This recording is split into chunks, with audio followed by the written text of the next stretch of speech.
हमारे चैनल को सब्सक्राइब करें और बेल आइकन दबाएं।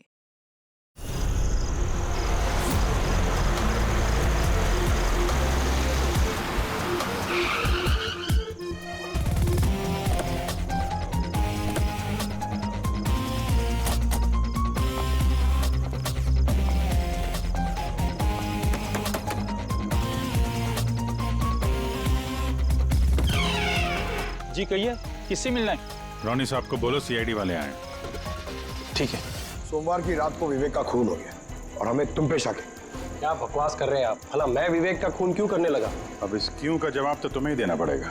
मैं विवेक के खून के बारे में कुछ नहीं जानता। ये तो अभी अभी आप लोगों ने बताया, वो मैं जानता हूँ। देखो, ज्यादा भोलेपन का नाटक मत करो। साफ साफ बताओ, विवेक को क्यों मारा तुमने? सर, मैंने विवेक का खून नहीं किया है, और वैसे भी उसके घर के बाहर सिक्योरिटी गार्ड थे, तो कोई कैसे उसके घर में घुसकर मार सकता है? सिक्योरिटी गार्ड्स कुछ नहीं कर पाए क्योंकि उन्हें कोई दिखाई नहीं। क्या मतलब? मतलब ये कि एक ना दिखने वाला इंसान विवेक के घर में आया और उसने लाइट के जंक्शन बॉक्स के साथ कुछ छेड़छाड़ की, जिससे लाइट चली गई। सर, लाइट चली गई? मैं पता लगाता हूँ। नहीं मिस्टर रोनी, आप बाहर नहीं जाएंगे, अभी तो रुकिए। आपकी जान को खतरा है, ये वही खूनी हो सकता है। सिक्योरिटी! रोनी, आप हिलना मत। जी, सिक्योरिटी!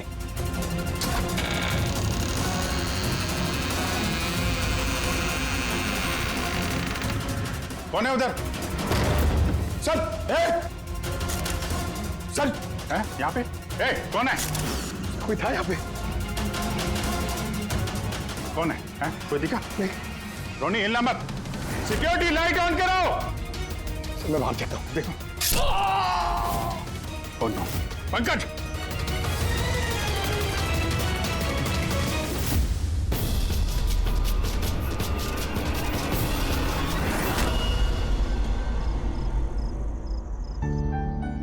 वीना, आज दिन भर सिर्फ काम काम और काम ही रहा है। शरीर भी थक गया है, पूरी बॉडी दर्द दे रही है। विवेक, 24 घंटे सोचोगे तो बॉडी तो पेन होगा ना। अब इतना बड़ा बिजनेस करना है तो सोचना तो पड़ेगा ही ना। थोड़ा सोच समझ के काम करोगे तो दिमाग पे प्रेशर कम पड़ेगा ना। ये कोई गुड्डे गुड्डियों का खेल नहीं है जो चुटकी बजाते ही काम शुरू हो जाए और चुटकी बजाते ही खेल खत्म। समझ रही हो? ठीक है, एक काम करती हूँ, मैं लोकेश को बुलाती हूँ, वो तुम्हारी मालिश कर देगा अच्छे से। ठीक है? मालिश नहीं, बस गर्मा गर्म एक गिलास दूध मेरे लिए लेकर आ जाओ ताकि सारी थकान दूर हो जाए। अच्छा, तो अभी लेके आई। Please, thank you.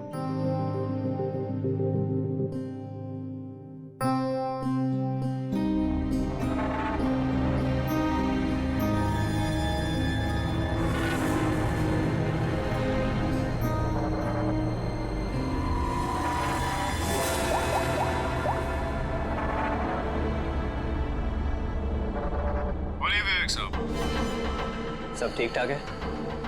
हाँ साहब, सब ठीक है, एकदम ट्रैक पे है। काम हो जाएगा ना? आपको जुबान दिया साहब, काम हो जाएगा। जो भी तुम्हें सही लगे वो सब करो, तुम्हें पूरी छूट है, मगर उसको फिक्स कर दो। आप चिंता मत करो साहब, वो तैयार हो जाएगा।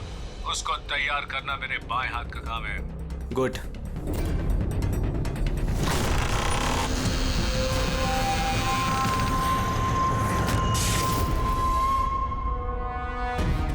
ये लाइट्स को क्या हो गया?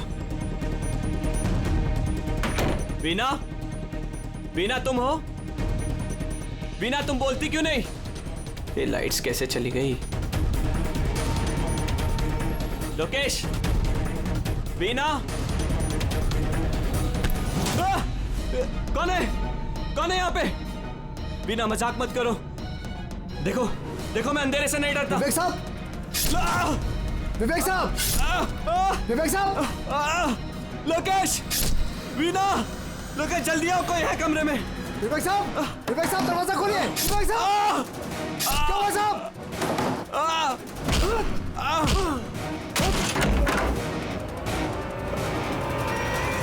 विवेक साहब! मार्गिन! विवेक साहब! विवेक साहब! विवेक साहब! मार्गिन! विवेक साहब!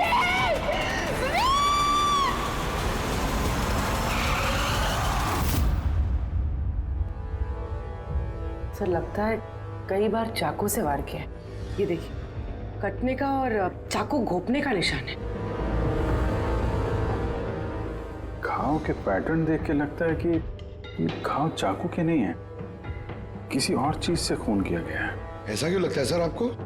ये देखो, ये जो घाव के पैटर्न देख रहे हो एकदम बराबर बराबर है, एक ही साइज के, और ये ज्यादा गहरे नहीं है। अगर चाकू का घाव होता तो बड़ा होता, गहरा होता, और ऐसे पैटर्न में नहीं बनता। मतलब सर चाकू जैसा एक कोई छोटा हथियार है और उसे बार बार मार के खून किया। लगता तो ऐसा ही है यार। आप कहाँ थे आप जब ये खून हुआ? साहब मैं नीचे अपने कमरे में था। जब विवेक साहब की चीखने की आवाज सुनी तो मैं दौड़ के ऊपर आया। साहब मैंने दरवाजा खोलने की बहुत कोशिश की, लेकिन दरवाजा अंदर से बंद था। विवेक साहब अंदर से जोर जोर से चिल्ला रहे थे, इसलिए मैं दरवाजा तोड़ के अंदर गया और मैंने देखा कि जब दौड़ के अंदर आए तो आपने खूनी को नहीं देखा है फिर? यही तो अजीब है साहब, खूनी दिखा ही नहीं। दरवाजा बंद था अंदर से? हाँ साहब।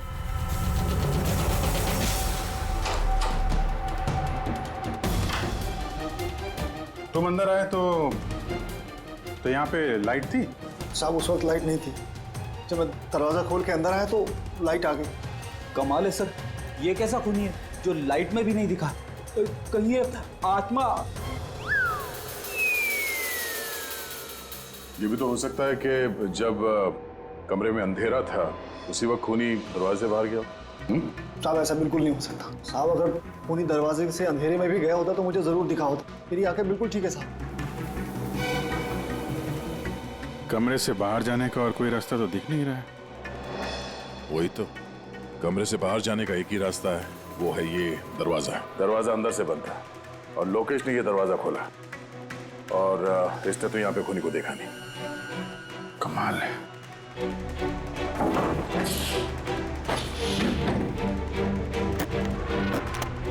कि भी अंदर से बंद है, यहाँ से तो खूनी आ नहीं सकता। तो खूनी अंदर कैसे आया?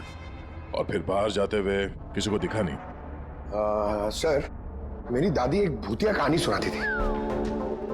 पंकज, एक तो ये कहानी नहीं है, हकीकत है, और ये भूतिया नहीं है। सर ये हकीकत है लेकिन भूतिया लगता है ना। कोई यहाँ पर आता है, बिना हथियार के खून करता है और चले जाता है। कहाँ से? जाने का तो यही एक रास्ता है, ये दरवाजा। लेकिन सर बीना तो सीढ़ियों से ऊपर आ रही थी, और अगर खूनी यहाँ से जाता तो उसे दिखता जरूर। कमाल है यार, ये लाइट का आना जाना, इसका कुछ ना कुछ कनेक्शन है इस केस के साथ। लाइट का जंक्शन बॉक्स कहाँ पे है?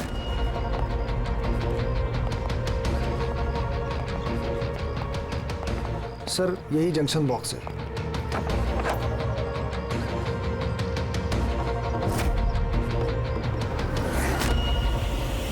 इधर आओ जरा।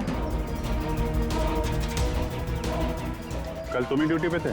मैं तो गेट पे था साहब। तुम्हारे गेट पे रहते कोई घर में घुस के खून कर गया, तुम्हें पता नहीं चला? देखिए साहब, मैं अपनी ड्यूटी पे अलर्ट रहता हूँ, ना कोई अंदर आया है ना कोई बाहर गया है। अलर्ट? तो क्या खूनी हवा में आया, हवा में गायब हो गया है? ये लाइट स्विच ऑफ किसने की थी यहाँ से? पता नहीं साहब, अचानक ऑफ हो गई। मैंने सोचा फ्यूज उड़ गया हो। यहाँ कोई स्पार्क वार्क हुआ था जंक्शन बॉक्स में? नहीं साहब, स्पार्क नहीं हुआ था, लाइट चली गई, और जैसे ही लाइट चली गई मैं जंक्शन बॉक्स की तरफ दौड़ा। देखा बाकी सबके घर में लाइट है, हमारी क्यों नहीं? और देखा साहब जंक्शन बॉक्स खुला था, जंक्शन बॉक्स का स्विच भी बंद था, और मैंने ऑन किया साहब। जैसे ही ऑन किया लाइट आ गई। कोई तो आया था यहाँ पे जिसने लाइट के साथ छेड़छाड़ की है। विवेक की बीवी वीना, उससे भी पूछ लेते हैं।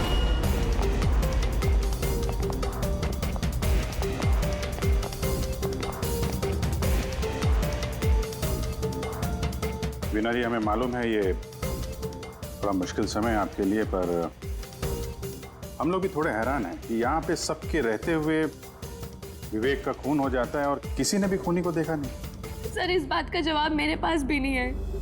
मैं खुद हैरान हूँ, खूनी कहाँ से हवा बनकर आया और कहाँ चला गया। मैं मेरे बच्चों को क्या जवाब दूंगी सर, उन पर क्या बीतेगी। हिम्मत रखो, समय के साथ साथ बच्चे भी समझ जाएंगे। आप कौन है? सर मैं विवेक का बिजनेस पार्टनर हूँ। मेरा नाम राकेश है और मैं अभी जापान से लौटा हूँ। किस सिलसिले में जापान गया था? सर एक बिजनेस के मामले में गया था। क्या बिजनेस क्या करते हैं? सर विवेक और राकेश एक जापान में ऑयल बेसिन का बिजनेस शुरू कर रहे थे, जापान की सी में। जॉइंट वेंचर था इंडिया और जापान में। दोस्त तो गया ही, पता नहीं अब इस कंपनी का क्या होगा।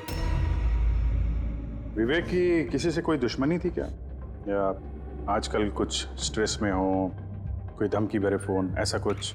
नहीं सर, कभी किसी की धमकी या फिर कुछ ऐसा उन्होंने नहीं बताया, लेकिन वो जापान की डील को लेकर काफी टेंशन में रहते थे। किस तरह की टेंशन? डील होगी भी या नहीं। लेकिन सर एक बात और थी।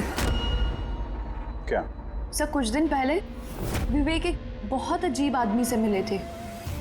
अरे आप चिंता मत करो, आपने मुझ पर भरोसा किया, अपना वादा पूरा किया, अब मैं भी आपका वादा पूरा करूंगा। पुलिस को भनक भी नहीं होनी चाहिए। साहब पप्पन नाम है मेरा, मुझ पे भरोसा है ना? विश्वास है इसलिए काम दिया है तुम्हें। बस अब पप्पन का कमाल देखो। पप्पन, देखिए जैसा आपने बताया उससे तो यही लगता है कि ये पप्पन कोई पुराना मुजरिम है, और हर मुजरिम का रिकॉर्ड है हमारे पास। आप उसकी फोटो देखेंगे तो पहचान लेंगे? जी सर। ठीक है, फिर तो जल्दी इस पप्पन का पता चल जाएगा, और उसने क्या किया था वो भी। आप लोगों का शक एकदम सही बॉस, ये खून चाकू से नहीं हुआ। तो फिर किस हथियार से हुआ जो कोई भी देख नहीं पाया, यहाँ तक कि लोकेश को भी वो हथियार दिखाई नहीं पड़ा? हाँ बॉस, हथियार भी नहीं नजर आया, और कमाल की बात है खूनी भी दिखाई नहीं दिया। ये तो पहली हो गई, खून हुआ, खूनी नजर नहीं आया। घाव चाकू जैसे हैं लेकिन खून चाकू से नहीं हुआ। पहेली तो है अभिजीत, और इस पहेली को सॉल्व करने के लिए आप लोगों को कड़ी मशक्कत करनी पड़ेगी। देखो बॉस, हम लोग आत्मा में तो विश्वास नहीं करते, लेकिन साइंस से कुछ भी किया जा सकता है, और मुझे लगता है किसी मॉडर्न साइंस की टेक्निक का इस्तेमाल किया गया है इस खून में। हाईटेक खूनी? हाईटेक ही हो सकता है, वरना ना दिखने वाले खूनी को लाइट्स ऑफ करने की क्या जरूरत है? माना कि ये खूनी हाईटेक है, मगर कहीं ना कहीं उंगलियों के निशान तो छोड़े होंगे ना उसने? बिल्कुल आए होंगे। तो फिर सर जो क्राइम सीन से हमने उंगलियों के निशान लाए थे, उनमें से एक निशान खूनी के भी होंगे? होने चाहिए थे दया, लेकिन अफसोस की बात यह है कि है नहीं। आप लोग जो भी फिंगरप्रिंट्स लेके आए, उसमें सिर्फ विवेक और उसकी पत्नी के फिंगरप्रिंट्स हैं, जो एकदम क्लियर है। बाकी के फिंगरप्रिंट्स एकदम स्मज्ड हैं, सब मिल गए हैं। ऐसा लगता है जैसे किसी ने ग्लव्स पहन करके दरवाजा खोला और बंद किया। कोई प्लानिंग के साथ खून किया गया है, ताकि सबूत ही ना मिले। काम करते हैं, इस विवेक के घर में जितने भी लोग हैं उन सब से अलग अलग स्टेटमेंट लेते हैं, सबसे पूछताछ करते हैं कि उस रात हुआ क्या था। खूनी ने अंधेरे का फायदा उठाया है, अब हम भी अंधेरे में निशाना लगाएंगे। सर, जब ये खून हो रहा होगा तो वो खूनी अंदर ही होगा सर। जैसे ही बीना बाहर गई उसने खून कर दिया। ये थ्योरी हो सकती है पंकज, अगर लाइट नहीं गई होती तो फिर सब दो खूनी होंगे, एक लाइट ऑपरेट कर रहा होगा और अंदर खून कर रहा होगा। मगर जिसने लाइट ऑफ करी वो कहाँ था? वहां पे तो गार्ड खड़ा था, उसने बोला ना उसने किसी को अंदर आते देखा ना कोई बाहर गया। सर लेकिन जब वीना बाहर गई थी तो उसने दरवाजा खुला हुआ देखा था सर, तो हो सकता है कि दरवाजे के ऊपर उसकी उंगली के निशान हो। खूनी यहाँ भी चालाक निकला। सारों के साहब ने बताया ना, यहाँ कमरे के अंदर हमें एक भी फिंगरप्रिंट्स नहीं मिले, एक भी। उसने हैंड ग्लव्स पहने होंगे सर, इसलिए शायद नहीं मिले। हैंड ग्लव्स तो पहने ही होंगे। विवेक की बॉडी यहाँ पड़ी थी, मतलब यहाँ कहीं खड़ा होगा। 1 मिनट यहाँ खड़े होना जरा पंकज।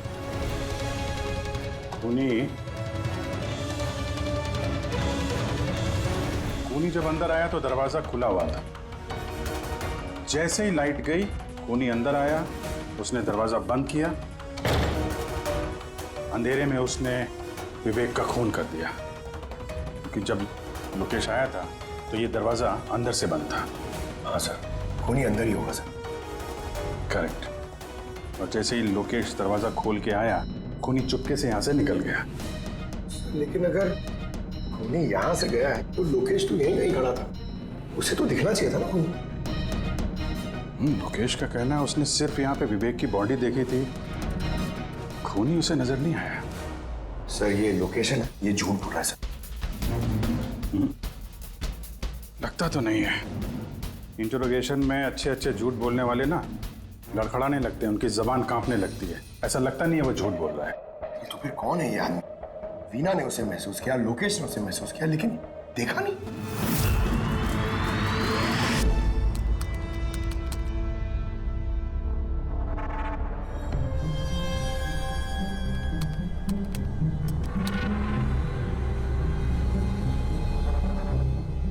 सर, मरने से पहले विवेक ने जिस नंबर पे फोन किया था वो नंबर एक दिन पहले चोरी हो गया था और अब वो अनअवेलेबल आ रहा है। अनअवेलेबल है तो जरूर पप्पन का होगा दया, पप्पन का नंबर होगा। क्या पता चला उसके बारे में? सर पूरी ट्रेस कर रही है, उसका क्रिमिनल रिकॉर्ड भी चेक कर रही है सर, बहुत जल्द पता चल जाएगा।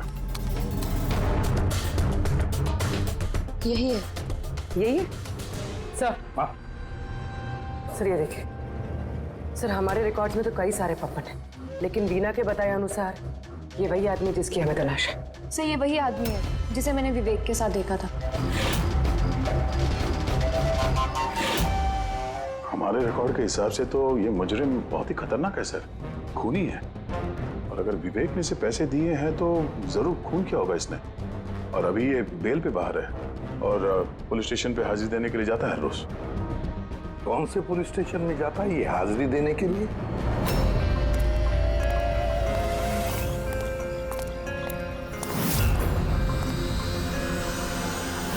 सर यहाँ से पास हो गया। सब्जी ले लो भाई, सब्जी ले लो, सब्जी ले लो। सर, पप्पन यहाँ से निकल गया। ले भैया, तेरा ठेला संभाल ले। उसको उधर ही रोक के रख, चाहे वो रोए या हंसे, तुम उसकी चिंता मत कर। जब तक वो हमारे पास है, बाजी हमारे हाथ में है। तुम लोग मेरा इंतजार करो और कुछ भी गड़बड़ हुआ ना, तुम में से किसी को नहीं छोड़ूंगा मैं। ये चिड़ी का गुलाम तुम्हारी तरफ गया है दया, देखना जरा।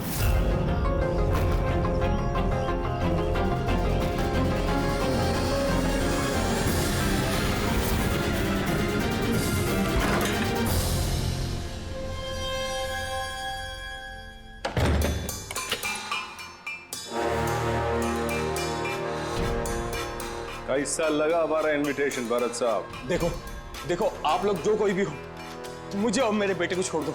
मैं आप लोगों से रहम की भीख मांगता हूँ। रहम। Okay fine. एक काम करो, मुझे तुम यहाँ पर रोक लो, लेकिन मेरे बेटे को छोड़ दो। मुझे ना तो तुम चाहिए ना तुम्हारा बेटा। मैं चाहता हूं कि तुम विवेक सर की बिड पास करो। विवेक सर खुश तो मैं खुश। ये पॉसिबल नहीं है। मैं इंडियन मिनिस्ट्री में एक एम्प्लॉय हूँ। माना कि सारे कॉन्ट्रैक्ट मेरे जरिए पास होते, लेकिन मैं ऐसे ही किसी कंपनी का कॉन्ट्रैक्ट कैसे पास करवा दूं सर? मिस्टर भरत, तुम ना मामले की गंभीरता को नहीं समझ रहे हो। तुम्हारे बेटे के साथ क्या हो सकता है ये तुम सपने में भी नहीं सोच सकते। सपने में तुम भी नहीं सोच सकते कि अब तुम्हारे साथ क्या होने वाला है। सर मैं मिनिस्ट्री की तरफ से काम कर रहा था। जितनी भी सील्ड बिड इंडियन फर्म्स की तरफ से होती हैं उसका इंचार्ज था मैं। चीनी या जापानी कंपनियों के पास अपने देश में नीलामी का कार्यालय था, लेकिन सभी भारतीय बोलियां उनके पास आई। किसी विदेशी कंपनी को भी कॉन्ट्रैक्ट मिला था क्या? नहीं सर, इसके बारे में सभी की कॉमन राय थी, क्योंकि भारतीयों के पास चीप लेबर और रॉ मटेरियल इजीली अवेलेबल था, इसलिए दूसरी विदेशी कंपनियों को कॉन्ट्रैक्ट मिलना मुश्किल था सर। सर इस नीलामी का चक्कर तो समझ में आ गया। इस विवेक ने नीलामी को अपने फेवर में करने के लिए इनके बेटे को किडनैप किया, मगर विवेक को किसने मारा होगा और क्यों? ये काम तो जरूर किसी इंडियन कंपनी का ही है जो विवेक का कॉम्पिटिटर था। इसी चक्कर में हुआ ये सर। वो लिस्ट लाए ना आप, जो विवेक के अलावा इंडियन मीडियर्स थे? ये सर, जैसा आपने कहा था आपके अकॉर्डिंग ये मैंने लिस्ट तैयार की। Thank you. कार्तिक, विवेक, इन दोनों के अलावा राकेश, प्रमेश, शिवानी, रोनी और नवीन। अच्छा भरत जी, इनमें से आपको कौन लगता है जो विवेक के खिलाफ बोली लगाने वाला सबसे ज्यादा? सर, यानी ऐसा कोई आदमी जो विवेक के ये बिड जीतने से दुखी हो या फिर उसे कोई नुकसान हो? सर ऐसे तो दो लोग हो सकते हैं, रोनी और नवीन। रोनी और नवीन, तो फिर मिल लो इस रोनी और नवीन से, पूछताछ करो उनसे, पता तो चले है कौन ऐसा जो बिना दिखे भी खून कर सकता है।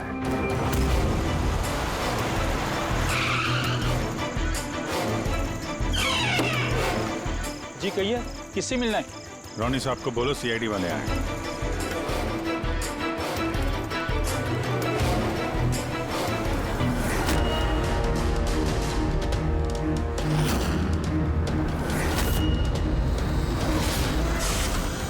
सर, लाइट चली गई? मैं पता लगाता हूँ। नहीं मिस्टर रोनी, आप बाहर नहीं जाएंगे, अभी तो रुकिए, आपकी जान को खतरा है, ये वही खूनी हो सकता है। सिक्योरिटी! रोनी, आप हिलना मत। सिक्योरिटी! सर, यहाँ कोई है? कोई है? सर यहाँ। कौन है इधर? कौन है? मिस्टर रोनी, आप हिलना मत। सर, मैं देखता हूँ, देखो। पंकज! ओह नो, रोनी! साहब, सबको क्या हुआ? एक मिनट। He's no more. बाहर जाते हुए कोई दिखा था क्या? नहीं सर, सर मैं वहाँ जंक्शन पे गया, लाइट ऑन की और देखा कि हमारा दूसरा सिक्योरिटी गेट के पास बेहोश पड़ा हुआ है और मैं अंदर आ गया सर। Hello sir. सर, हम रोनी को बचा नहीं पाए। He's dead. ऐसा कैसे हो सकता है अभिजीत? खून तुम्हारे सामने हो और तुम कह रहे हो कि तुमने खूनी को देखा तक नहीं? हाँ सर, पहले तो हम सुनी सुनाई बातों पे यकीन कर रहे थे, पर यहाँ तो हम लोग वहाँ मौजूद थे सर, कोई नहीं दिखा। मतलब विवेक के खून की जैसा? हाँ सर। ये किस तरह का खूनी है सर, जो है मगर दिखाई नहीं देता? वही तो। पर इतना पक्का है कि मैंने वहाँ पे कुछ शैडो जैसी देखी थी, कुछ अजीब सी, एक्सप्लेन करना मुश्किल हो रहा है मगर। सारुण के यार, फोटो से कुछ पता चल रहा है तुझे? बॉस, लगा हुआ तो हूँ, शायद कुछ हाथ लग जाए, लेकिन एक बात पक्की है, ये खून भी वैसे ही हुआ है जैसे इससे पहले को खून हुआ है। ये देखो, बस ये देखो, यहाँ फोटो में ये हल्की सी रोशनी में ये कुछ आकृति दिखाई दे रही है, शैडो जैसी, बिना आकार के। ये क्या है, ये समझ में नहीं आ रहा है। सालू के साथ मैं पहले से कह रहा था, ये जरूर कोई आत्मा है। सर, वो जो कोई भी था, मैंने उसे महसूस किया था सर। मैंने उसे पकड़ने की कोशिश की, लेकिन वो हाथ में ही नहीं आया। देखो यार, ये आत्मा कुछ नहीं होता। बॉस, ये क्या है, ये अभी तक पता नहीं लगा पाया। सारुण के, ये किस किस्म का हथियार इस्तेमाल किया इस खूनी ने? ये है बॉस, ये हथियार है, इसे शूरिकेन कहते हैं बॉस। शूरिकेन? तो इस तरह का हथियार तो मैंने मार्शल आर्ट्स वाली फिल्मों में देखा है। अरे इसे तो वो निंजाज यूज करते हैं, वो निंजा। सर, ये जापानीज हथियार है, निंजाज स्टाइल के हथियार इस्तेमाल करते हैं। जापान, निंजा, और ये ऑक्शन भी जापान में होने वाला है सर, तो कहीं इन सबका कनेक्शन जापान से तो नहीं? बिल्कुल है, जापान से कनेक्शन है। इस राकेश से मिलना पड़ेगा, वही गया था ना जापान किसी डील के बारे में बात करने। राकेश, तुम विवेक के पार्टनर हो, है ना? तो तुम तो जरूर जानते होंगे कि विवेक ने बिड हासिल करने के लिए पप्पन नाम के किसी गुंडे को हायर किया था, भरत के बेटे को किडनैप करने के लिए, है ना? नहीं सर, इसके बारे में मुझे कुछ भी मालूम नहीं। अरे ऐसा कैसे हो सकता है? इतनी बड़ी बात और पार्टनर को पता नहीं? सर, वो मुझसे काफ़ी बातें छुपाता था, इसीलिए बिजनेस में भी लॉस हो रहा था। वो इतना बेताब रहता था कि लॉस कवर करने के लिए वो क्या क्या करता था और कहाँ कहाँ जाता था मुझे बिल्कुल मालूम नहीं है।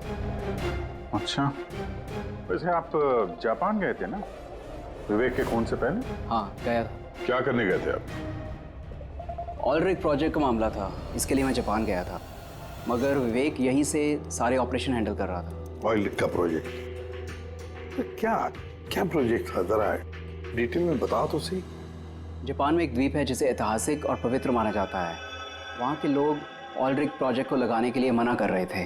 पवित्र समंती द्वीप? क्या पवित्र है उस आइलैंड में? कुछ पुराने योद्धाओं को वहाँ पे दफनाया गया था, जैसे समुराइज, रॉनिन्स और निंजास। सामुराई, रॉनिन, निंजास, पुराने योद्धाओं को दफना दिया था वहां पर। सर ये कोई इत्तेफाक है या कुछ और? ये जो निंजास है ये पुराने दौर के हथियारे थे सर जापान में, पर आज भी काफी लोग इन लोगों को मानते हैं। तो वो लोग नहीं चाहते होंगे कि उस जगह पे ये ऑयल ड्रिलिंग हो और उन लोगों ने इन्हें। हाँ हो सकता है दया, हो सकता है, पर ये भी तो हो सकता है कि इन लोगों की आपसी दुश्मनी, कोई बिजनेस राइवल। सर ये नवीन तो नहीं हो सकता है, क्योंकि जब दूसरा खून हुआ तब मैं और पूरी उसी के साथ थे। तो फिर ये बचे 3 बिडर्स, शिवानी, प्रमेश और कार्तिक, तीनों को बुला लेते हैं यहाँ पर। कार्तिक, प्रमेश, शिवानी, तो तुम 3 भारतीय थे विवेक के साथ बिड करने में जापान में, मगर डील हमारे हाथ में आई नहीं, और इसी वजह से विवेक और रोनी का खून हुआ है। कार्तिक आप कहाँ थे जब ये दोनों खून हुए? सर मैं मीटिंग में ही था, आप मेरे एम्प्लॉय से पूछ सकते हैं सर। और प्रमेश? सर मैं सामाजिक व्यक्ति हूँ, और सर इसके गवाह सर वो अफसर हैं, और सर जिस वक्त खून हुआ मैं उनका साथी था सर। तो ये भी तो हो सकता है ना कि ये खून तुम लोगों ने करवाया? सर हम क्यों खून करवाने लगे? सब अपने अपने नसीब का खाते हैं सर, और डील नहीं हुई तो क्या हुआ सर, कभी ना कभी कोई ना कोई डील तो हो ही जाएगी। वैसे आप कहाँ थे शिवानी जब ये खून हुआ? सर मैं जापान गई थी। और क्या करने गई थी आप जापान में? सर एक मजबूरी आ गई थी। मजबूरी? कैसी मजबूरी? सर कुछ विदेशी कंपनियां हमारी भारतीय कंपनियों के बारे में गलत अफवाहें उड़ा रही थी, उसी वजह से भारतीय कंपनियों को बहुत ही चिंता हो रही थी। तो हम वहाँ उनकी चिंता दूर करने गए थे और ये बताने गए थे कि भारतीय कंपनियां सबसे बेहतर होती हैं। और वैसे भी सर हमने अपनी बिड्स विड्रॉ कर ली थी, तो फिर हम क्यों मारेंगे उन्हें? और बिड्स विड्रॉ करने की कोई खास वजह? सर वजह सर ये थी कि हम लोग अपनी जिंदगी में सर टेंशन नहीं चाहते हैं, और सर हम लोग किसी भी तरह का कोई रिस्क नहीं चाहते हैं। सर हम लोग को सर जो भी मिल रहा है सर हम उतने में खुश हैं।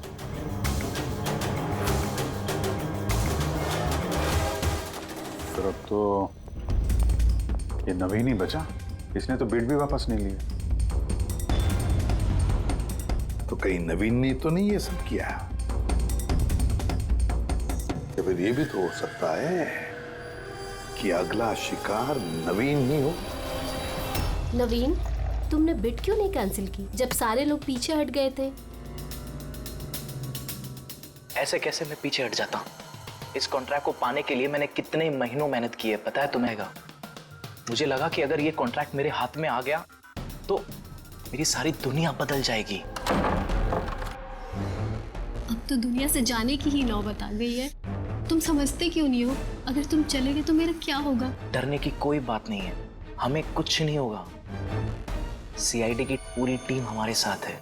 अरे सीआईडी वालों के सामने वो मार के चला गया, और सीआईडी वाले क्या किए? कुछ नहीं कर पाए वो। सीआईडी की टीम पे भरोसा रखो तुम, हमें कुछ नहीं होगा। पंकज, तुम्हें पता है ना हमें क्या करना है? Don't worry, I know. मैं आता हूं।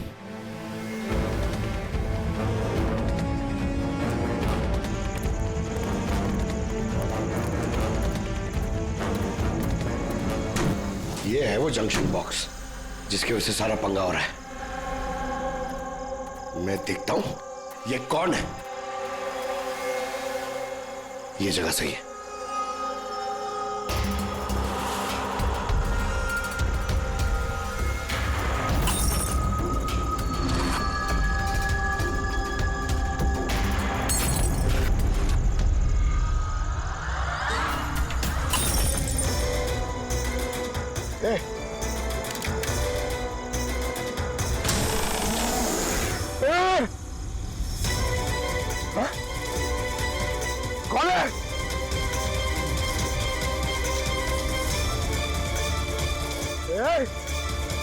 मारा।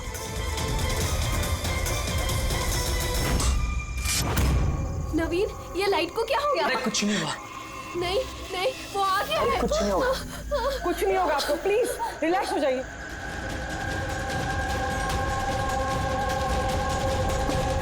रिलैक्स हो जाइए। नवीन, सामने आओ।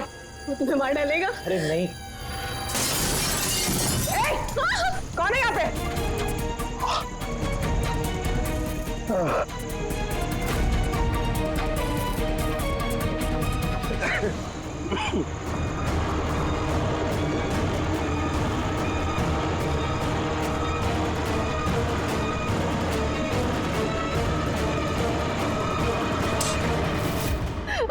आप लोग ठीक है? हाँ?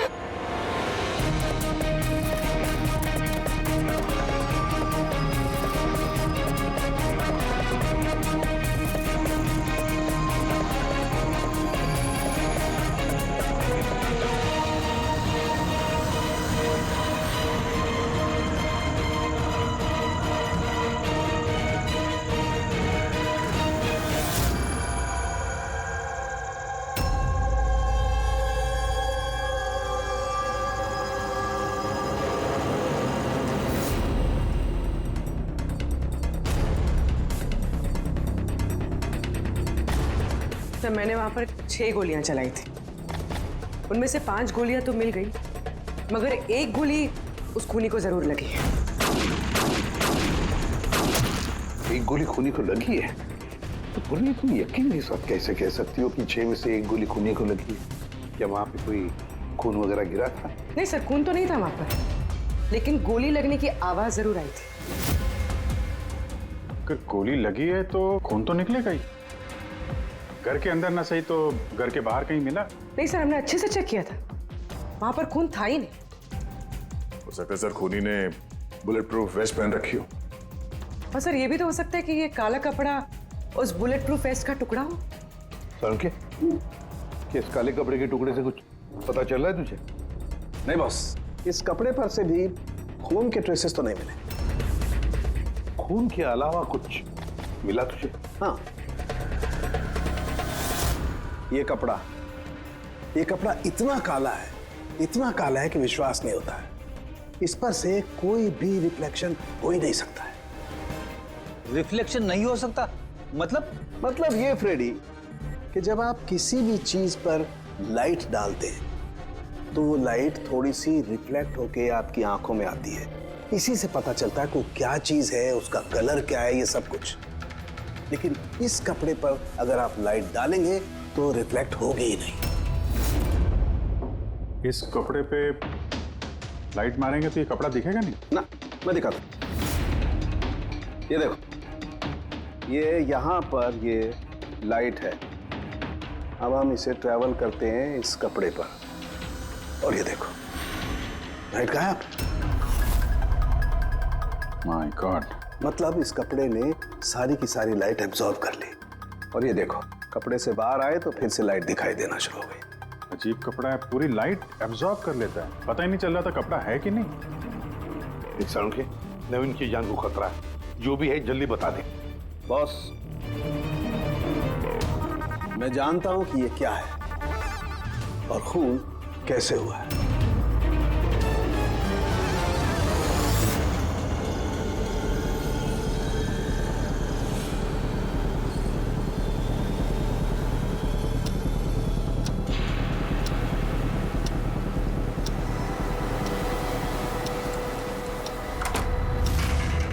शिखा, क्या हुआ तुम्हें?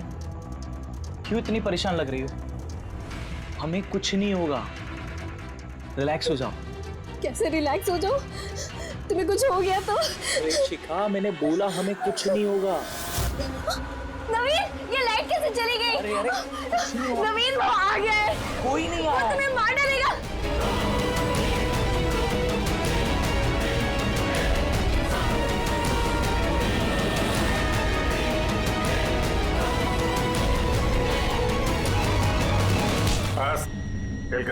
एक गिलास दूध अपने हाथों से लेकर आ जाओ, सारी थकान दूर हो जाएगी। अच्छा, अभी लेकर आती हूँ। Please, thank you.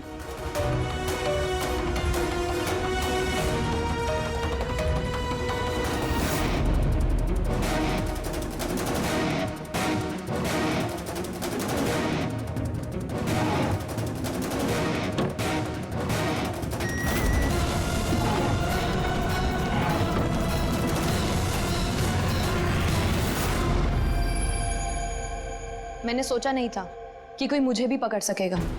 हमने भी नहीं सोचा था कि एक पत्नी अपने पति का खून कर देगी।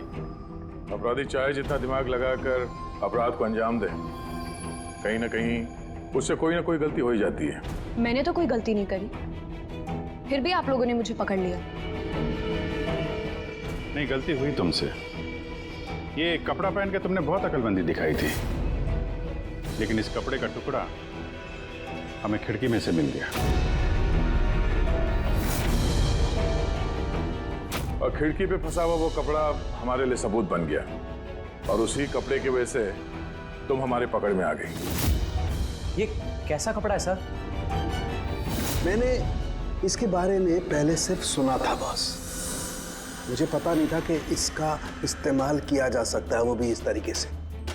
इसे जिस जिस व्यक्ति ने बनाया उसने अपने हिसाब से इसको नाम दिया, लेकिन एक बात पक्की है, ये दुनिया की सबसे ज्यादा काली चीज है। मैं तो कुछ समझा नहीं। सीधे तरीके से ये बात है फ्रेडी कि अगर इस कपड़े का कोई सूट बना करके पहन लेगा, वो व्यक्ति आपको दिखाई नहीं देगा तब तक जब तक कि उसके आसपास की सारी लाइट्स एलिमिनेट ना हो जाए।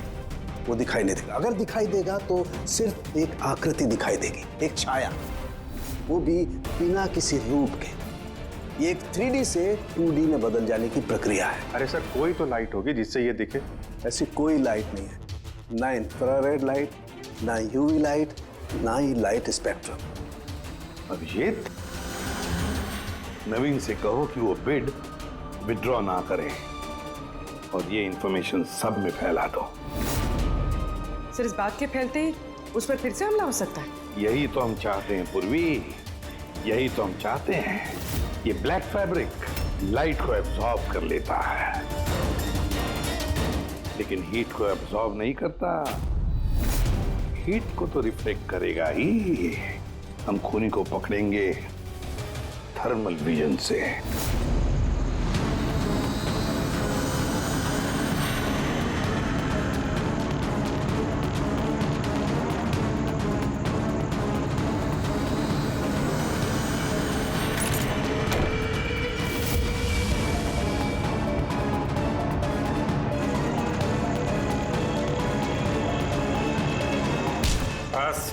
खेल खत्म। किस तरह से इस काली ड्रेस की वजह से तुम्हारा खेल खत्म हो गया? हाँ?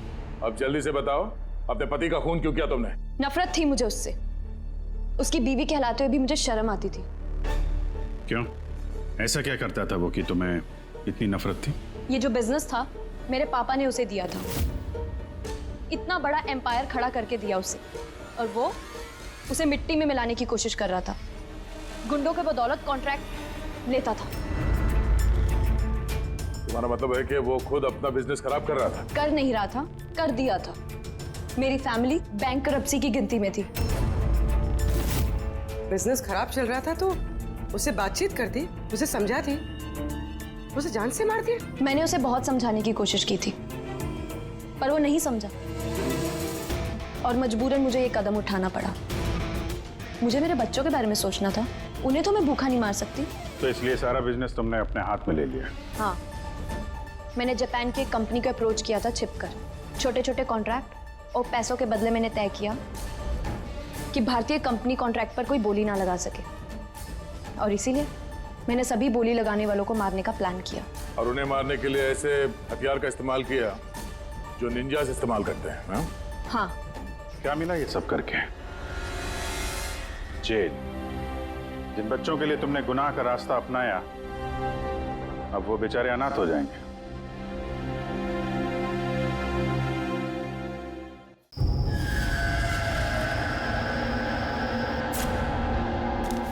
हाँ दी मैं बहुत ज्यादा लेट हो रहा हूँ, आपसे बाद में बात करता हूँ। क्यों? कहाँ जा रहा है? हाँ दी, मैंने आपको बताया तो सही, मुझे एक्चुअली नॉर्थ अमेरिका के एक रेन फॉरेस्ट में फोटोग्राफर का असाइनमेंट मिला है। उसी सिलसिले में मुझे अर्जेंट जाना पड़ रहा है दी। आप प्लीज एक क्यों क्या ये सब बाद में पूछना दी। क्या छुपा रहा है? जल्दी बता। अरे दी, मैं आपसे कुछ क्यों छिपाऊंगा दी, सच सबको पता चल जाएगा। बहुत दिनों से ये सच छिपा हुआ है, लेकिन सच को जहाँ पहुँचना है ना दी, वहाँ पहुँच के रहेगा। ये कौन सा सच? और कौन कहाँ पहुंचेगा?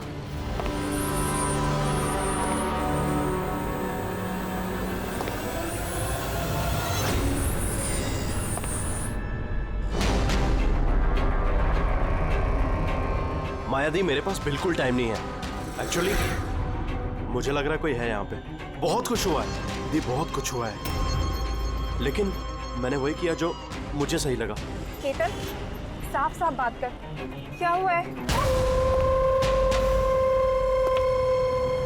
इस वक्त मेरे स्टूडियो में कौन आ सकता है?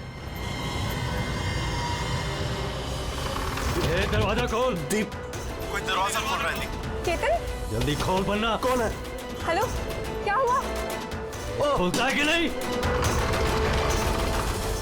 हेलो केतन, भाई। देखो, आगे मत बढ़ो। कहाँ है वो फोटो? मैंने क्या किया है तुमने? बोलो। केतन, केतन। मैंने कुछ नहीं किया। बोल दे, नहीं तो मरेगा तू। प्लीज आगे मत बढ़ो। फोटो कहाँ है? जल्दी बोल दे, बता दे। बता दे, नहीं मैंने तो कुछ नहीं मरेगा तू किया। आज। देखो, मैंने कुछ नहीं किया। तो बैठेगा आगे मत बढ़ो।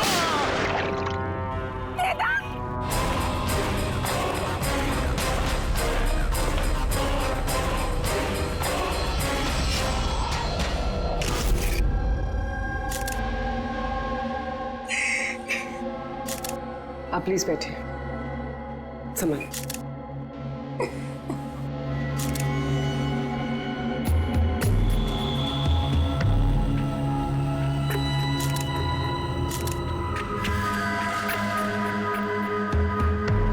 ये क्या?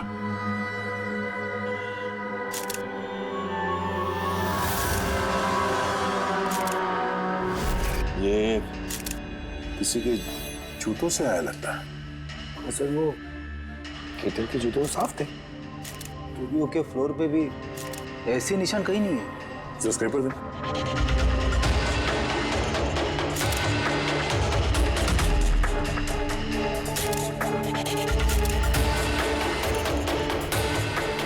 तो मिट्टी या कीचड़ तो नहीं लगता। ऑयल जैसा कुछ है। एक काम करो, स्टूडियो में जितने भी फिंगरप्रिंट सब उठा लो।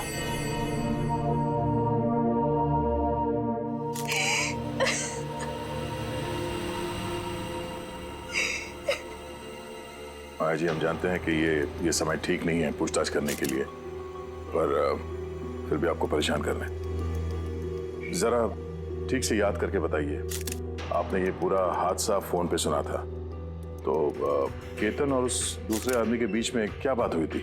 वो आते ही बुरे तरीके से केतन को मार रहा था। वो चीख रहा था, चिल्ला रहा था, चीजें इधर उधर टूटने की आवाजें आ रही थी। मैंने कुछ नहीं किया। देखो, आगे मत बढ़ो, मुझे कुछ नहीं मालूम ना। हाँ, वो कुछ फोटोज के बारे में बातें कर रहा था। सर, ये माया जो कह रही है कि केतन का खून उस वजह से हुआ है, एक एविडेंस की वजह से।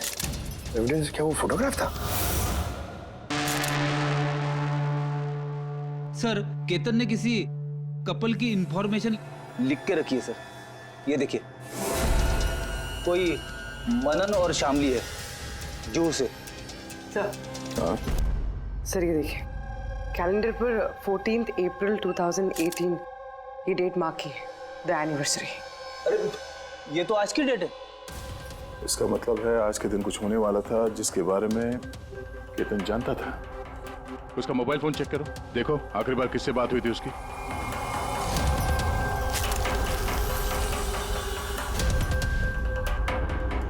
सर, टीएम क्राफ्ट वर्कर्स को फोन किया था शाम को 8:30 बजे। TM craft workers? वो भी केतन के मर्डर के ठीक आधा घंटा पहले।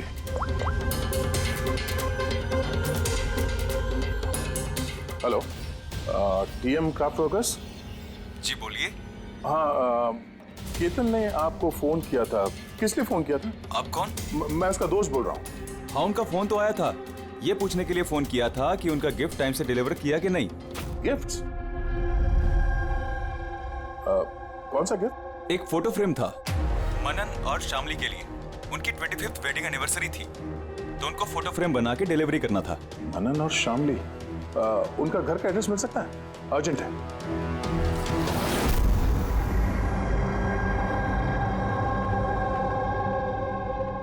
फोटो किसने भेजी? केतन? ये केतन कौन है? और इस तरह से हमारी फैमिली पिक्चर भेजने का क्या मतलब है? कैसे जानता है वो हमारी फैमिली को? अरे किसी ने कोई मजाक किया होगा। ये मजाक नहीं है। आप कौन? सीआईडी। सीआईडी? केतन नाम का एक मशहूर फोटोग्राफर था, उसका खून हो गया इस फोटो की वजह से। पर सर, एक फोटोग्राफ के चक्कर में कोई किसी का मर्डर क्यों करेगा? लेकिन सर, हम तो किसी केतन को जानते भी नहीं। केतन को नहीं जानते तो फिर उसने आप लोगों की फोटो आप ही को क्यों भेजी? पता नहीं। पर हमने तो कभी ऐसी फोटो खिंचवाई भी नहीं है। और ना ही ऐसी दीवार हमारे घर पर है। सर, हमने तो कभी नहीं देखा। और देखिए ना सर, ये नकली फोटोग्राफ लग रहा है। आप खुद ही देखिए, इसमें दीदी है, जीजा जी है। सर, ये खाली कुर्सी रखने का क्या मतलब है इसका? सर, हमें तो लगता है कि किसी ने गलत तरीके से फोटो बनाकर हमें भेज दी है। गलती से नहीं, जानबूझकर आया है आपके लिए ये। और वो भी अपनी जान कुर्बान करके। सर, किसी ने मनन की फैमिली को मर्डर के चक्कर में फंसाने की कोशिश की है। वैसे आप कौन? ये हमारे फैमिली फ्रेंड मिस्टर विक्रम। अच्छा, आपके फैमिली फ्रेंड। सर, इसमें ये मैसेज भी है। She is hiding, save her. शायद केतन आप लोगों से किसी को ढूंढने के लिए कह रहा है। ढूंढने के लिए?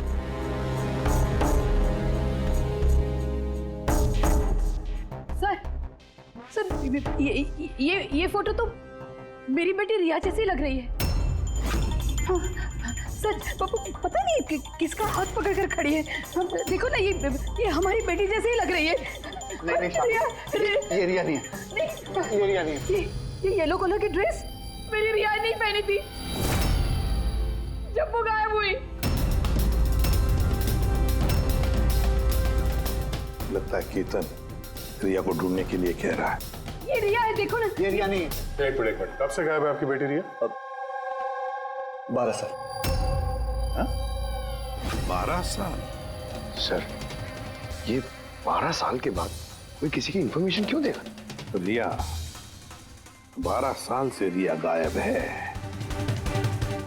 कोई ना कोई वजह तो जरूर होगी ये फोटो भेजने की। सर, कोई वजह नहीं है, ये सिर्फ एक कोइंसिडेंस है। अब 12 साल के बाद अचानक कहाँ से रिया की इंफॉर्मेशन मिल गई उसे? सर देखिए, ये रिया हो ही नहीं सकती। रिया की मौत 12 साल पहले हो चुकी है। ये रिया कैसे हो सकती है? ये रिया ही है। मैंने देखो ना, ये हमारी बेटी रिया ही है। फ्रॉक के पीछे पड़ी है। रिया ही। संभालिए अपने आप को। देखो तो। अरे जाओ जल्दी।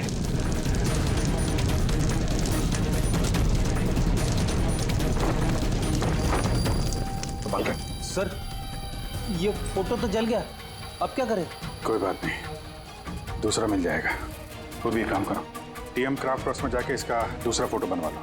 और अगर उसके पास नहीं है तो केतन के कंप्यूटर में जरूर कुछ बैकअप होगा, वहां देख लेना। सर, मनन और शामली, आप केतन को जानते हैं या नहीं जानते, इससे हमें कोई फर्क नहीं पड़ता। लेकिन एक बात अच्छी तरह से याद रखना, केतन ने अपनी जान दी है आपकी मदद करने के लिए। वो आप लोगों से किसी को बचाने के लिए बोल रहा है। कोई छिपी हुई है, उसे ढूंढने के लिए बोल रहा है। और वो कौन है और कहां छुपी है वो तो हम ढूंढ ही लेंगे। एक बात अच्छी तरह से याद रखना, जितने भी लोग यहाँ पर हैं उनमें से कोई भी ये शहर छोड़कर नहीं जाएगा जब तक हमारी तहकीकात पूरी नहीं होती। हमें तुम सब पर शक है, सब पर। एक मिनट के लिए मनन, शामली, आयशा और विहान, इनके इस नकली फोटोग्राफ को बाजू में रखते हैं और उनके पीछे जो दीवार है उन पर कंसंट्रेट करते हैं, ये फ्रेम्स और ये जो पीछे लिखे हुए नंबर्स पर। अब शामली ने इशारा किया था इस फ्रेम पर, 3 नंबर वाली फ्रेम पर, पीले रंग का फ्रॉक पहनी हुई और किसी का हाथ पकड़ा हुआ है उस लड़की ने। शामली को एकदम से लगा सर इस फोटो में ये बच्ची उनकी खोई हुई बेटी रिया है। और फिर ये message, she is hiding, save her. लेकिन सर विक्रम तो बार बार कह रहा था कि रिया मर चुकी है। हो सकता है ये मैसेज रिया के बारे में हो सकता है वो अभी भी जिंदा हो। बिल्कुल हो सकता है पूर्वी, बिल्कुल हो सकता है। और शायद केतन यही कहना चाहता है इन लोगों को, मनन के फैमिली को, कि शायद रिया जिंदा है और उसे मदद की जरूरत है। लेकिन सर उसे इतनी मेहनत करने की क्या जरूरत थी? फोन कर देता सीधे और बोल देता जो भी बोलना है रिया के बारे में, या फिर पुलिस को इन्फॉर्म कर देता। सर हो सकता है उसे किसी ने डराया धमकाया हो और तभी तो मजबूर होकर उसने ये सब किया है। केतन ने तो अपना फर्ज निभाया है और हम उसकी मेहनत को बेकार नहीं जाने देंगे। पूर्वी एक काम करो, ये पूरा का पूरा फोटोग्राफ किसी अच्छे फोटो लैब में लेकर जाओ और ये पीछे टंगी हुई ये जो छोटी छोटी फ्रेम्स है ना, उनको अच्छी तरह से चेक करो। और ये भी देखो ये जो वॉल है पूरी, क्या वो फोटोशॉप तो नहीं की गई है? और रिया के लापता होने की एफआईआर की कॉपी भी चाहिए हमें। केतन मनन की फैमिली को तो नहीं जानता था, तो ऑब्वियसली रिया को भी नहीं जानता होगा। तो फिर उसने मनन की फैमिली को ये इंफॉर्मेशन क्यों दी और इस तरह से क्यों दी? सर केतन का खूनी जरूर रिया के फैमिली से जुड़ा हुआ है सर। इन सारे लोगों के फोन रिकॉर्ड्स चेक करो फ्रेडी, और साथ साथ केतन के फोन रिकॉर्ड्स भी।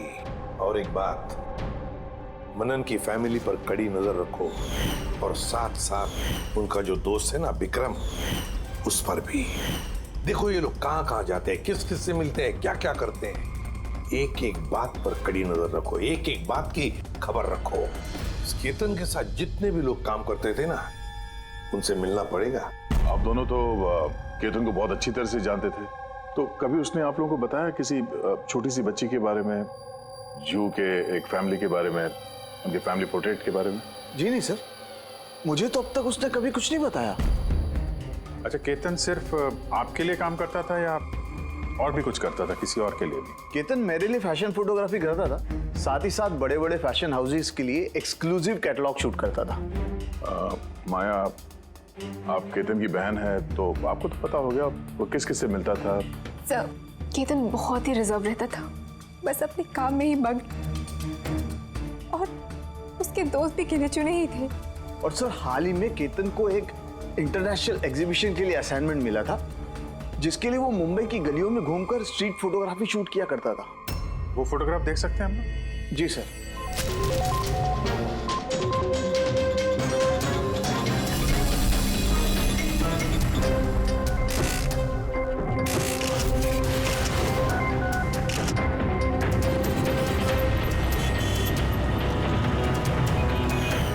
इतना अच्छा पोर्टफोलियो बनाया था सर, एग्जीबिशन में सबमिट ही नहीं किया।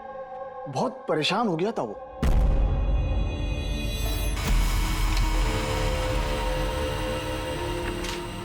ये वॉल और उस पे लगे हुए सारे फोटोज एंड नंबर्स असली है। और बाकी सब?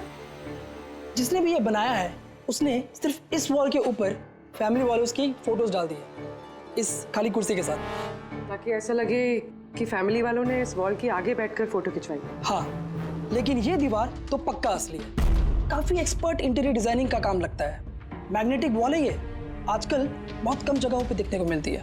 Magnetic wall? हाँ, मैग्नेटिक वॉल बनाने के लिए वॉल को एक स्पेशल पेंट से पेंट किया जाता है, जिसके केमिकल कंपोजिशन में मैग्नेटिक एलिमेंट्स होते हैं, जो उस दीवार को मैग्नेटिक प्रॉपर्टीज दे देते हैं। यानी ये दीवार तो ऑलमोस्ट मैग्नेट जैसी है। एकदम सही। अब उस पे कोई भी मेटेलिक चीज बिना किसी हुक या कील के चिपका सकते हो या निकाल सकते हो। उसी तरह ये वॉल भी मैग्नेटिक वॉल है। Thank you. Thank you ma'am. Mumbai की गलियों में घूम घूम के फोटोग्राफी कर रहा था, जरूर वहीं पे इसे रिया के बारे में कोई ना कोई क्लू मिला होगा, वहीं किसी गलियों में।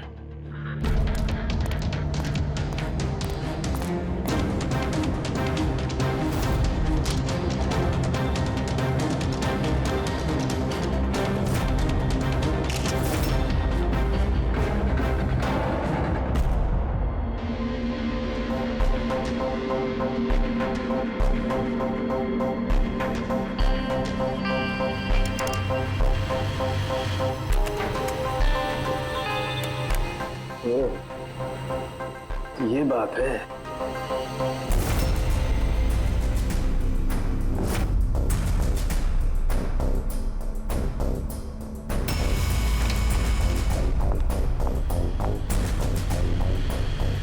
सर, ये देखिए।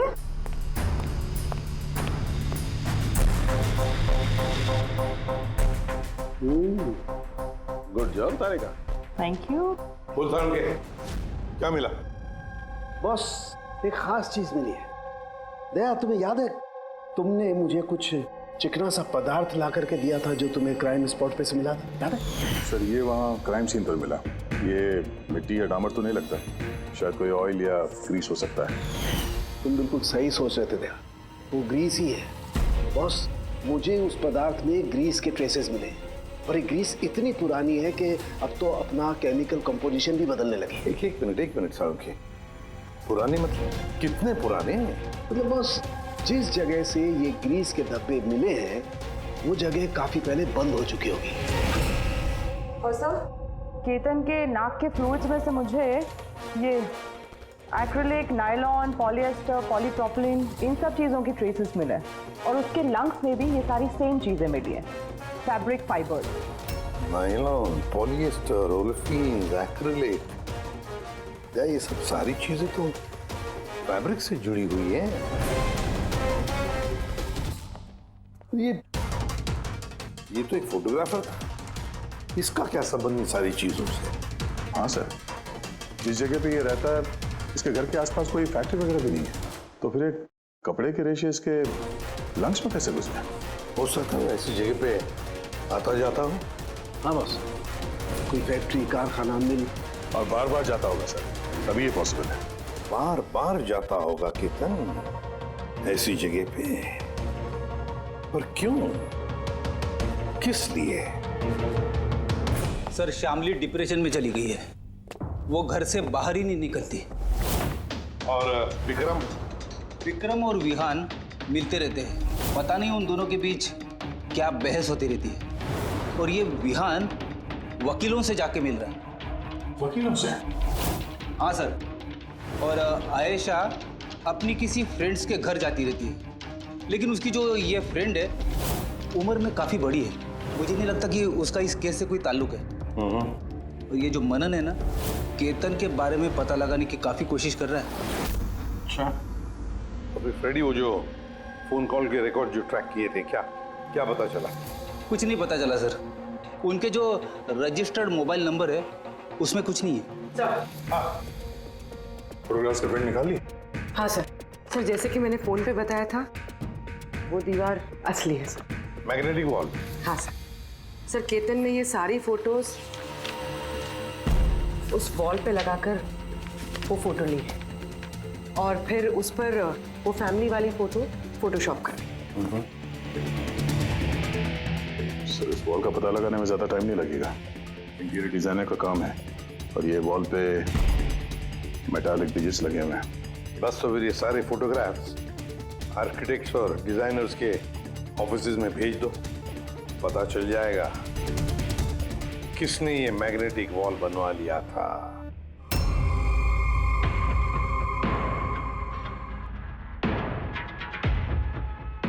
अब ये जो फैमिली बैठी हुई है, इनके पीछे जो दीवार है वो आपने बनाई है क्या? सर, एक NRI इंटीरियर डिजाइनर है, वो अपने बोल्ड और क्रिएटिव डिजाइन को लेकर काफी फेमस है, हो सकता है उसी ने वो बनाई हो। ऑफ कोर्स ये मेरे ही डिजाइन्स है, मैजिक लाइफ एड लैब्स के लिए डिजाइन की थी मैंने। It's a magnetic wall. ये सारे नंबर्स मैग्नेटिक मटेरियल के हैं जिसे बिना कोई हुक या कील के लगा भी सकते हैं और निकाल भी सकते हैं। लेकिन मेरे डिजाइन्स के हिसाब से ये सारे सीरियल नंबर्स में थे, जैसे 1 2 3 4 5 6 7 8 9 10। हाँ, मगर मैम इसमें तो नंबर्स 1 3 2 0 6 7 8 9 ये ऐसे कैसे? हाँ? सर, शायद केतन नहीं किया, लेकिन उसने इस वॉल की फोटो क्यों ली? ये तो अब मैजिक लाइफ एड लैब वाले ही बताएंगे। सर यही है वो वॉल जिसकी आपने हमें फोटो दिखाई थी। हाँ सर, और वॉल पे फोटोज़ के जो एक्चुअल नंबर थे वो ये थे सर। फोटोज़ में जो भी चेंजेस थे वो केतन ने किए थे सर। केतन, ये नंबर्स तो ऑर्डर में थे ना, फिर तुमने सिर्फ 3206 को चेंज कर कर उसके नीचे स्पेसिफिक फोटोज़ क्यों लगाई है? कुछ नहीं, वो पजल्स बना रहा, नंबर्स और फ्रेम्स को मिला के एक इंटरनेशनल एग्जीबिशन है उसी के लिए।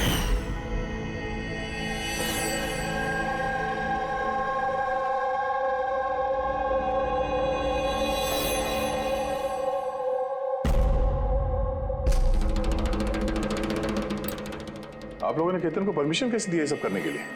दरअसल सर केतन हमारे साथ पहले भी काम कर चुका है और वो एक इंटरनेशनल एग्जीबिशन के लिए कुछ फोटोज ले रहा था और इसलिए उसको ये वॉल की ज़रूरत थी, तो हमने उसे ये वॉल यूज़ करने दिया।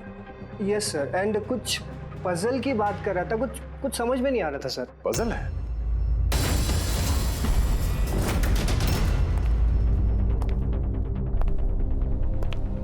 नंबर्स में पजल? उस पोर्ट्रेट में 3206 था और उसके नीचे जो फोटोग्राफ्स हैं, कहीं वो फोटोग्राफ्स ही पजल तो नहीं? हो सकता है केतन हमें उन फोटोग्राफ्स के जरिए रिया की कहानी बताना चाहता हो।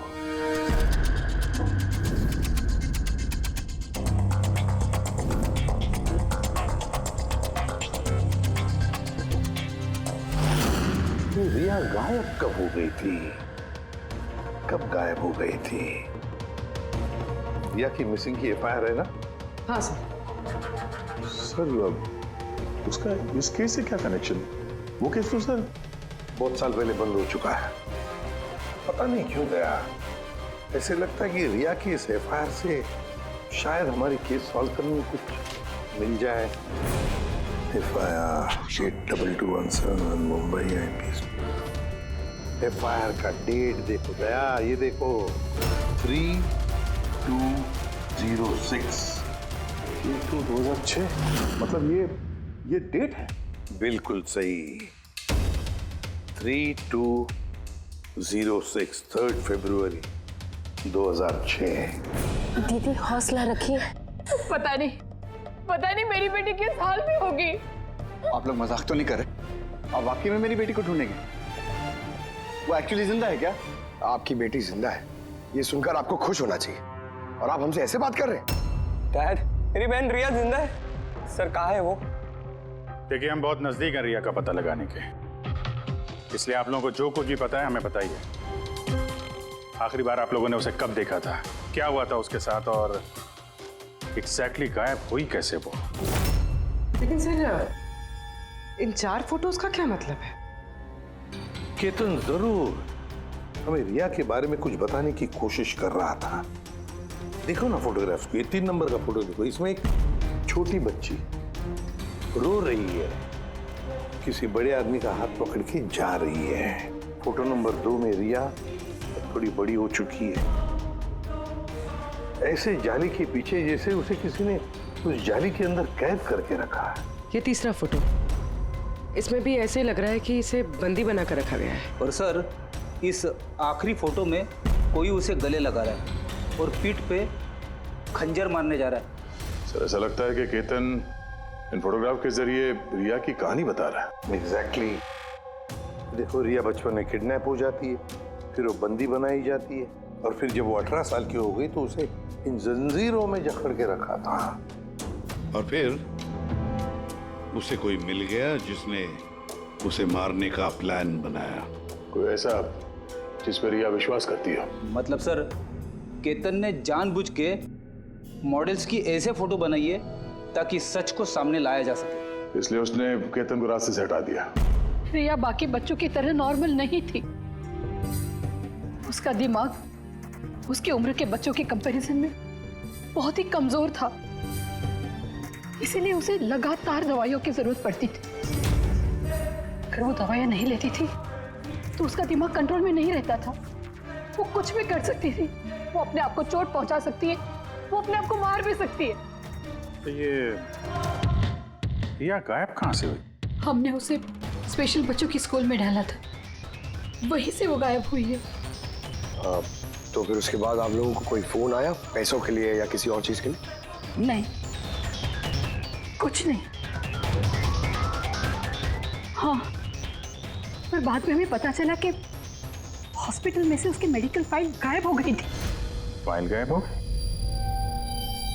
कोई भला ऐसा क्यों करेगा? वो भी ऐसी लड़की की जिसकी दिमागी हालत इतनी नाजुक है। वही तो मैं कह रहा हूं।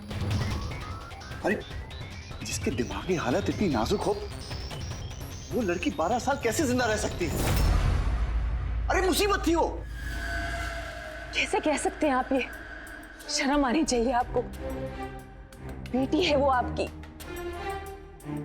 एक बात तो समझ में आ गई मिस्टर मनन, अगर रिया मिल भी गई तो आपको ज्यादा खुशी नहीं होगी।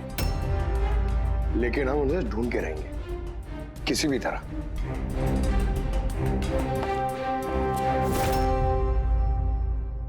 दया, इस फोटो को गौर से देखो।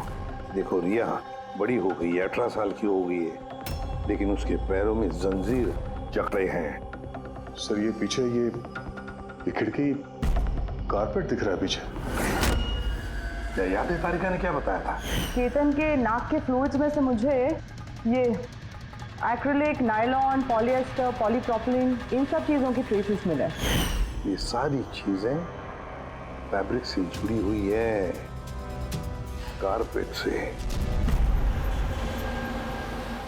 ये केतन फोटोज के जरिए ये बताने की कोशिश कर रहा था कि ये रिया किसी पुरानी मिल या फैक्ट्री में है। सर चौथे फोटो में ऑयल कैन और खाली बक्से। और वो केतन के स्टूडियो में हमें ग्रीस के धब्बे भी तो मिले थे। तो शायद खूनी केतन के स्टूडियो में वहीं से जा रहा था जहां रिया कैद है। तीसरी फोटो में वो कारपेट वाली गली और चौथे में वो फैक्ट्री। सर ये दोनों जगह आसपास होगी। पहले ये पता लगाना पड़ेगा कि कारपेट वाली गली के आसपास कोई बंद पड़ी हुई पुरानी फैक्ट्री है क्या? जो भी करना है जल्दी करना पड़ेगा बॉस, क्योंकि हमारे मनन के घर जाने के बाद खूनी खुद सामने नहीं आएगा। शायद किसी से वो काम करवाएगा।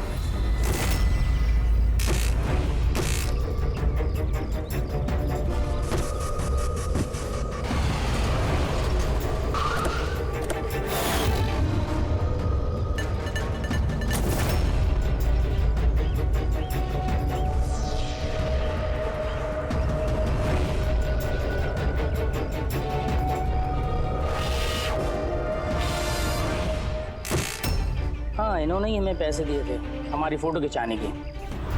2 दिन के लिए आए थे, तीसरे दिन भी दिखे थे, लेकिन वो शायद किसी का पीछा कर रहा था।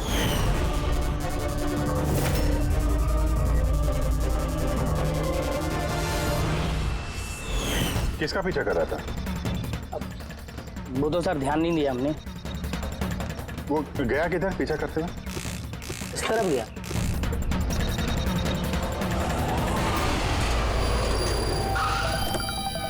हाँ, पहुंच गया हूं मैं, फिक्र मत करो, जिंदा नहीं बचेगी वो।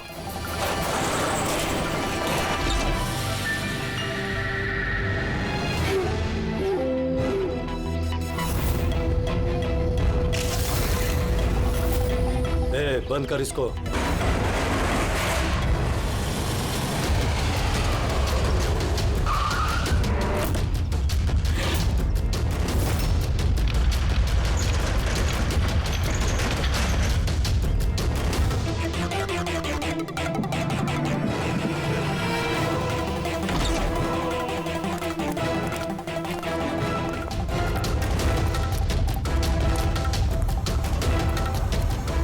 मजबूरी है, बच्ची को खत्म करना पड़ेगा।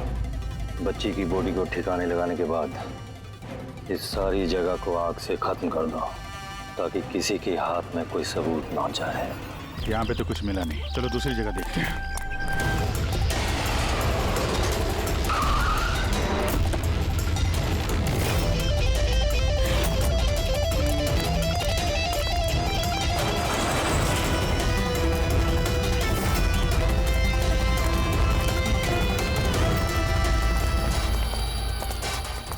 रिया? रिया? तुम्हारे मम्मी पापा के पास ले जाने आए। चलो। रुक जाओ।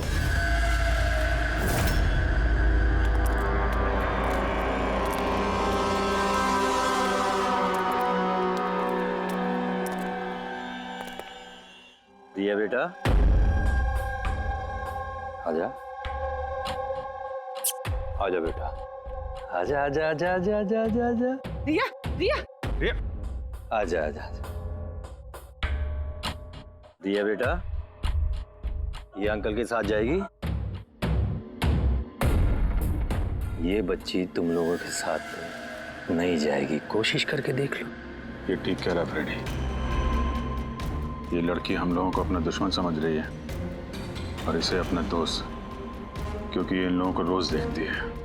ये बिल्कुल ठीक कह रहा है, और इस मासूम बच्ची को तो ये भी पता नहीं है कि ये आज मरने वाली है।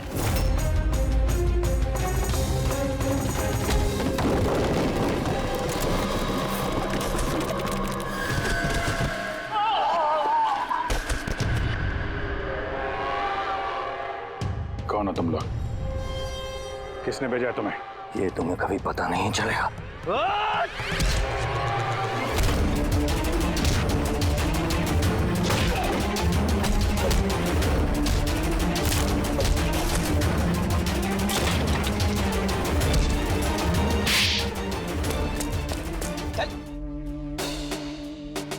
ये तो गया।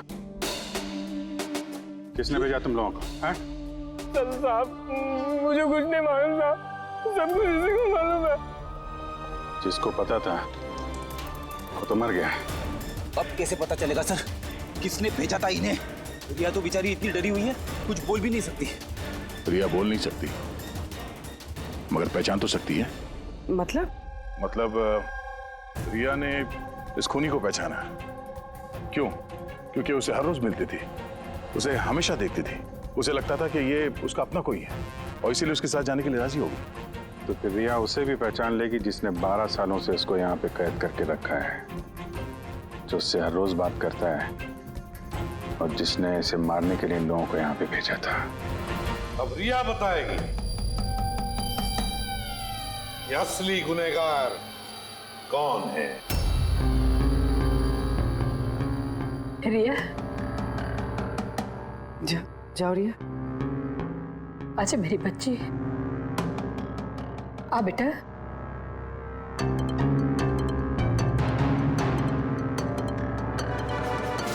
रिया,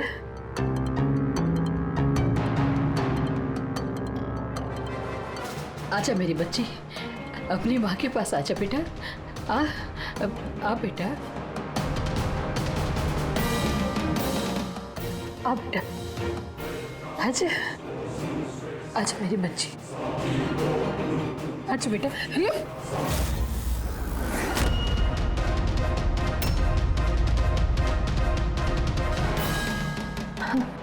ये तो कमाल हो गया कामली जी। आपकी बेटी 12 साल के बाद आपसे मिलती है, लेकिन आपके पास नहीं है। अपने मौसी के गले लग जाती है। ये कैसे? वो तो माँ की जैसी हूँ ना मैं इसकी, बहुत प्यार करती है ये मुझसे, इसीलिए। अरे वाह मौसी जी, आपसे इतना प्यार कि रिया अपनी माँ को पहचान नहीं पाई और आप ही के गले लग गई। क्यों? और जानती है क्यों? क्योंकि पिछले 12 साल से सिर्फ एक ही शख्स है जो रिया से मिल रहा था, बातें कर रहा था, जिसे रिया अपना समझती थी। ये क्या बकवास कर रहे हैं आप? मैं क्यों मिलूंगी इससे? मैं नहीं मिली इससे। रिया से बिल्कुल मिली थी, पिछले 12 सालों से मिल रही थी तुम। बकवास हम नहीं कर रहे आयशा, बकवास तो तुम कर रही हो। हमने तो उस डॉक्टर को भी ढूंढ निकाला जिसकी मदद से तुम पिछले 12 सालों से रिया को दवाइयां देती थी, उसकी टेस्ट करवा रही थी। मैं किसी डॉक्टर को नहीं जानती, मैं कह रही हूँ ना आपसे, मैंने कोई मेडिकल टेस्ट नहीं करवाया इसका। बिल्कुल करवाई थी। नहीं, मैंने कोई टेस्ट नहीं करवाया। झूठ बोल रही हो तुम, टेस्ट करवाया था तुमने। मैंने कोई टेस्ट नहीं करवाया, मैं सच कह रही हूँ। मैं किसी डॉक्टर को नहीं जानती, मैं तो इसे 12 सालों से वही दवाई दे रही हूँ जो ये 7 साल की उम्र से खाती आ रही है बस।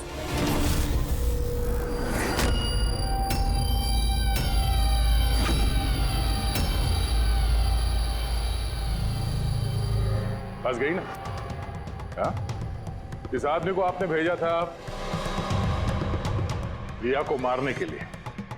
उसके मोबाइल में हमें उसका नंबर मिला जो इत्तेफाक से आपकी दोस्त है, जिससे आप अक्सर मिलती हैं। आयशा, तुमने ये सब क्यों किया? विहान के लिए। मेरा डिवोर्स हो चुका था, मेरी जिंदगी का वैसे भी कोई ठिकाना नहीं था। मैं विहान को किसके सहारे छोड़ती?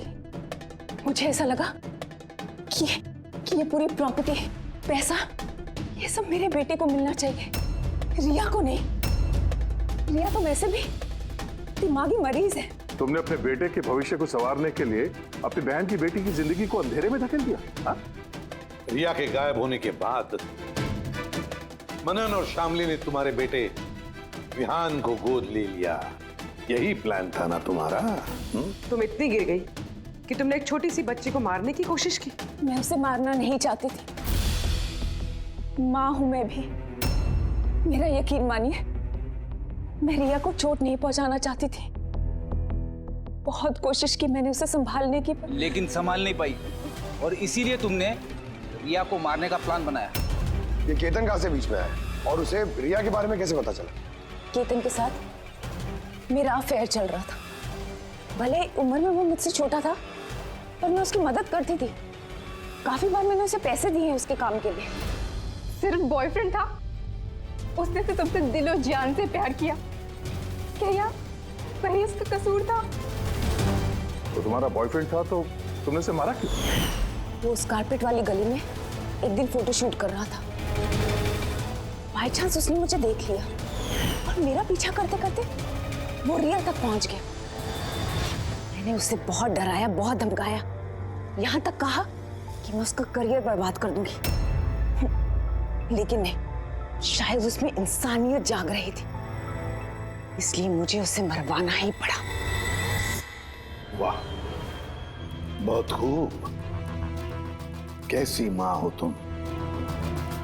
12 साल से एक मासूम बच्ची को अपनी माता पिता से दूर रखा। क्या मिला तुम्हें? हा? भूल गई तुम कि देर से ही सही सच्चाई तो सामने आ ही जाती है। अपने स्वार्थ के लिए बहुत बड़ा जुर्म किया है तुमने। कानून तुम्हें कभी माफ नहीं करेगा। कड़ी से कड़ी सजा होगी तुम्हें, कड़ी से कड़ी सजा। For more updates, subscribe to our channel, click the show links and enjoy watching the videos.